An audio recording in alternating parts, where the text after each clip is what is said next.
దిక్కు గులాబీ లీడర్ల దగ్గర గట్లనే మంత్రుల దగ్గర ఈడిదారులు గట్లనే ఐటీ రైడ్లు అవుతుంటే పక్క పాటోలు ఊకుంటారా? ఎవరో ఒకరు మాట్లాడుతూనే ఉంటారు. అందరూ మాట్లాడింది ఒక ఎత్తు అయితే గీ సార్ మాట్లాడింది ఇంకో ఎత్తు. ఆ సార్ ఎవలబ్బా?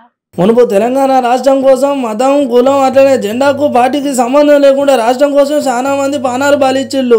ఇక అలా టవర్ మీదకి ఎక్కి పిస్టల్తో కాల్చుకొని తెలంగాణ రాష్ట్రం కోసం జీవించుండు కానిస్టేబుల్ కృష్ణయ్య. అయితే ఇక్కడ అసలు ముచ్చట ఏంటంటే కానిస్టేబుల్ కృష్ణయ్య 13వ వర్ధంతి సందర్భంగా గన్ పార్కుల అమరవీల సూపర్ దగ్గర నివాళులు అర్పించి సార్ ఇట్లా మాట్లాడుకుంటూ వచ్చిండు.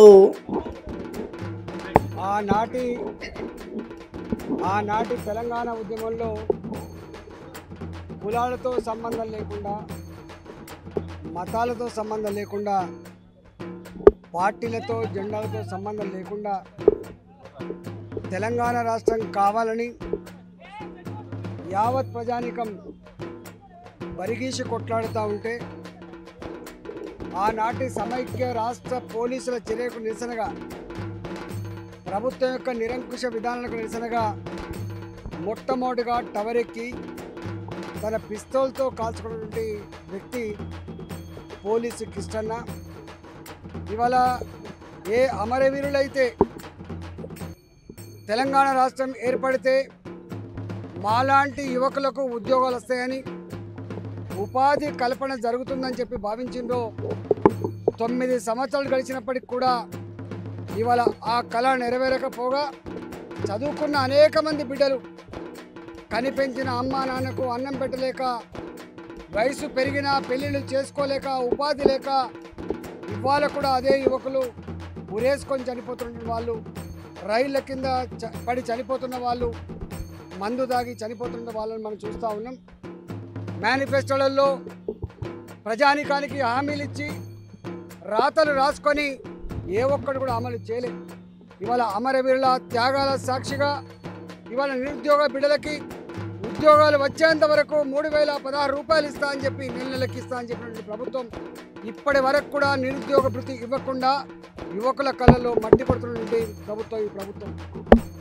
పోలీసు కృష్ణయ్య విగ్రహాన్ని ట్యాంక్ బండి మీద ప్రతిష్ఠించాలని, ఇలా కామారెడ్డిలో ఏ మెడికల్ కాలేజ్ అయితే వచ్చిందో ఆయన చనిపోయింది, ఆయన ప్రాంతం కామారెడ్డి కాబట్టి ఆయన పేరు మీద మెడికల్ కాలేజ్ కూడా ఏర్పాటు చేయాలని చెప్పి సమాజపరంగా డిమాండ్ చేస్తారు.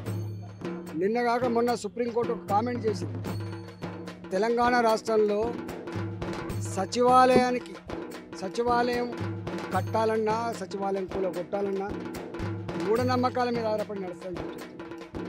ఇంకొక 20-30 సంవత్సరాలు, ఇంకొక 50 సంవత్సరాల వరకు కూడా పనిచేసేటువంటి డీ బ్లాక్ లాంటి బిల్లులను కూడా పడగొట్టి కేవలం మూఢనమ్మకాలతో వేలాది కోట్ల రూపాయల ప్రజాధనాన్ని ఖర్చు పెట్టిన చరిత్ర కేసీఆర్. ఆనాడు తెలంగాణ జేఏసీకి చైర్మన్గా ఉన్న కోదండరాం తెలంగాణలో అనుకున్న పద్ధతుల్లో అమరవీరుల సాక్షిగా పరిపాలన కొనసాగుతలేదు.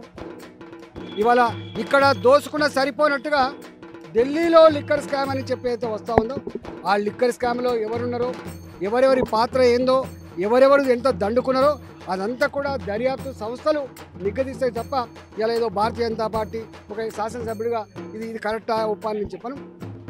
కరెక్టా కాదా, ఎవరు ఎంత తీసుకున్నారో తప్పకుండా దర్యాప్తు సంస్థలకు ఆ శక్తి ఉంటుంది, ఆ సత్తా ఉంటుంది, అధికారం ఉంటుంది. కాబట్టి ఖచ్చితంగా ఢిల్లీ లిక్కర్ స్కామ్లో ఎవరైతే ఇన్వాల్వ్ అయినరో వాళ్ళందరినీ కూడా తూచ తప్పకుండా బయటికి పెట్టాల్సిందే, చట్టబద్ధంగా పనిష్మెంట్ తప్పకుండా ఇవ్వాల్సిందని చెప్పి నేను డిమాండ్ చేస్తాను. అసలు ముచ్చట అదన్నట్టు తెలంగాణ రాష్ట్రం కోసం చాలా మంది ప్రాణాలు తీసుకున్నారు. ఇక అందులో ఎక్కువ చదువుకునే పొలగాళ్ళు ఉద్యోగాల కోసం తిప్పలు పడుతున్న నిరుద్యోగులు మునుపు గంతగానం కష్టపడి అట్లనే తెలంగాణ కోసం ప్రాణం ఇచ్చినాయి. ఇవాళ తెలంగాణ వచ్చినాక కూడా మళ్ళీ అయ్యే ఆత్మహత్యలు అవుతున్నాయి. కానిస్టేబుల్ కృష్ణ సార్ ట్యాంక్ బండి మీద విగ్రహం పెట్టియాలి, అట్లనే కామారెడ్డి జిల్లాలో ఉన్న మెడికల్ కాలేజ్కు కానిస్టేబుల్ కృష్ణయ్య అని పేరు పెట్టాలని చెప్పుకుంటూ వచ్చిండు. మొత్తానికి సార్ కానిస్టేబుల్ కృష్ణయ్యకు నివాళులు అర్పించి ఇక మునుపెట్లున్నది ఇప్పుడు ఏమవుతున్నది అని ఉన్న ముచ్చట వివరంగా చెప్పుకుంటూ వచ్చిండు మన ఈటల రాజేందర్ సారు.